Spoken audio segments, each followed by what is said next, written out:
নমস্কার বন্ধুরা, পিয়ালির রেসিপিতে সকলকে স্বাগত জানিয়ে আজকে আমি আমার রেসিপিটা শুরু করছি।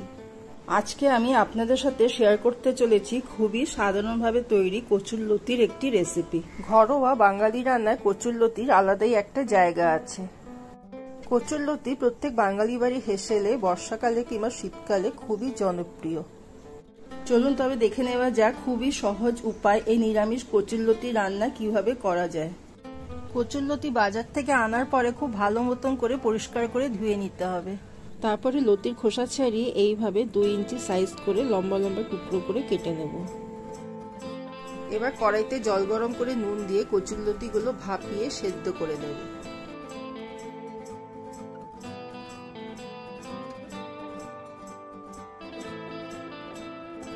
ঠিক এই রকম ভাবে সেদ্ধ হয়ে গেলে কচুরলতিগুলো জল থেকে ছেঁকে নামিয়ে রাখবো।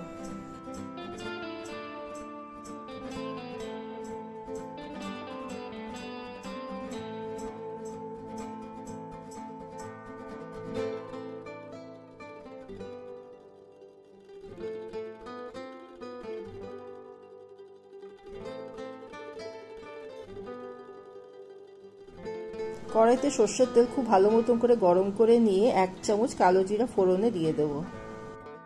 কালো জিরাটা যখন একটু ভাজা ভাজা হয়ে যাবে তখন 4-5টা রসুনের কোয়া ছোট ছোট করে কুচিয়ে দিয়ে দেব।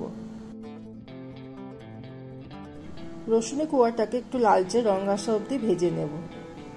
রসুনটা লালচে রঙের ভাজা হয়ে গেলে 2টো মিডিয়াম সাইজের পেঁয়াজ লম্বা লম্বা স্লাইস করে কেটে দিয়ে দেব। পেঁয়াজটাকে একটু লালচে রং আসা পর্যন্ত ভেজে নেব।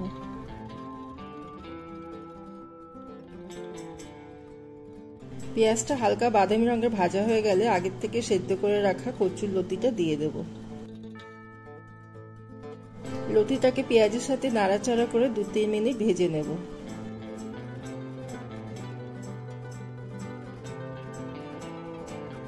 ঝালের পরিমাণ বুঝে 5-6টা কাঁচা লঙ্কা ছিঁড়ে দিয়ে দেব। কাঁচা লঙ্কাটাকেও লতির সাথে 2-3 মিনিট ভেজে নেব। পরিমাণ মতো নুন আর হলুদ দিয়ে মিশিয়ে কচুরলতিটাকে আরো কিছুক্ষণ লালচে করে ভেজে নেব।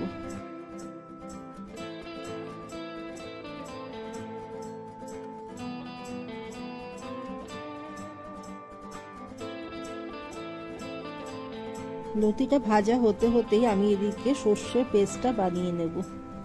বড় চামচে 2 চামচ কালো সর্ষে, সামান্য একটু নুন আর 2-3টা কাঁচা লঙ্কা দিয়ে পেস্ট করে জলটা ছেঁকে বের করে নিয়েছি।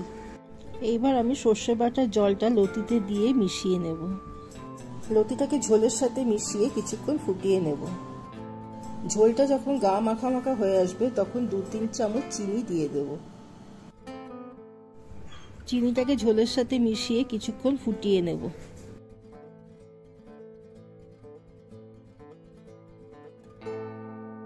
কিছুক্ষণ ফুটিয়ে ঝোলটাকে শুকিয়ে একদম গা মাখা মাখা করে নেব। ঝোলটা শুকিয়ে লতিটা যখন একটু ভাজা ভাজা হয়ে 4-5 থেকে তেল বেরিয়ে আসবে তখন ওপর থেকে কাঁচা সরষের তেল ছড়িয়ে মিশিয়ে নেব।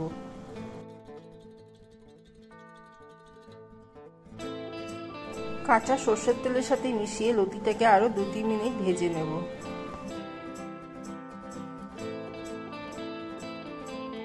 কচুরলতি রেসিপিটা আমার হয়ে গেছে। রেসিপি ভালো লাগলে আমার ভিডিওটাকে লাইক, শেয়ার এন্ড কমেন্ট করবে, আমার চ্যানেলটাকে সাবস্ক্রাইব করবে।